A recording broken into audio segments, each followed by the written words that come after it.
Australia அணிக்கு எதிரான boxing டே test போட்டியின் முதல் நாள் ஆட்டத்தில் அறிமுக வீரர் சாம் கோஸ்டஸ் 6-7 முறை அதிர்ஷ்டத்தால் தப்பிவிட்டதாக இந்திய அணியின் ஜஸ்பிரீத் பும்ரா தெரிவித்துள்ளார்.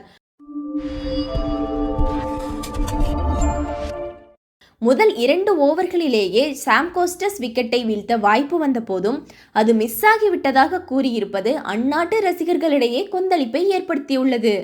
ஆஸ்திரேலியா அணிக்கு எதிரான பார்டர் கவாஸ்கர் டிராபியில் இந்திய அணி விளையாடி வருகிறது. இந்த டெஸ்ட் தொடரில் ஆஸ்திரேலியா அணிக்கு இருக்கும் மிகப்பெரிய சிக்கல் ஜஸ்பிரீத் பும்ரா ஒருவர்தான். பும்ரா ஒருவரை மட்டும் சமாளிக்க முடியாமல் ஆஸ்திரேலியா பேட்ஸ்மேன்கள் திண்டாடி வருகின்றனர்.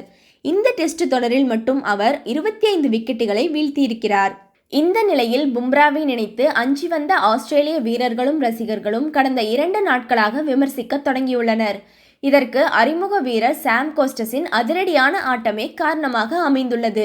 பும்ராவின் பவுலிங்கில் 2 ஓவர்களில் மட்டும் 32 ரன்களை விளாசியதன் மூலமாக அவர் ரசிகர்களின் நம்பிக்கையை பெற்றுள்ளார். இது குறித்து இந்திய அணியின் ஜஸ்பிரீத் பும்ரா பேசுகையில், சாம் கோஸ்டஸ் ஒரு சுவாரஸ்யமான பேட்ஸ்மேனாக தெரிகிறார். எந்த சூழ்நிலையிலும் நான் ஆட்டத்தில் இருப்பதாகவே நினைக்கிறேன். ஒரு நாளும் ஆட்டத்திலிருந்து தள்ளி இருப்பதாக நினைக்கவில்லை. முதல் நாள் ஆட்டத்தில் சாம் கோஸ்டஸை முதல் 2 ஓவர்களுக்குள் 6-7 முறை வீழ்த்தியிருப்பேன். ஆனால் அன்றைய நாளில் அது நடக்கவில்லை. கிரிக்கெட் விளையாட்டே அப்படிதான். சில நேரங்களில் சாதகமாகவும் சில நேரங்களில் பாதகமாகவும் அமையும். அதனால் சிறந்த வீரர்களை கூட விமர்சிக்க வேண்டிய சூழல் நிகழும். எந்த நேரத்திலும் சவாலுக்காக நான் காத்திருக்கிறேன். ஒரு நாளும் புதிய சவால்களை எதிர்கொள்ள அஞ்சியதில்லை. விக்கெட்டுகள் கிடைப்பது சில நேரங்களில் நம் கைகளில் இருக்காது. T20 கிரிக்கெட்டை அதிகளவில் விளையாடி இருக்கிறேன். கடந்த 12 ஆண்டுகளுக்கும் மேலாக T20 கிரிக்கெட்டை தான் விளையாடி வருகிறேன்.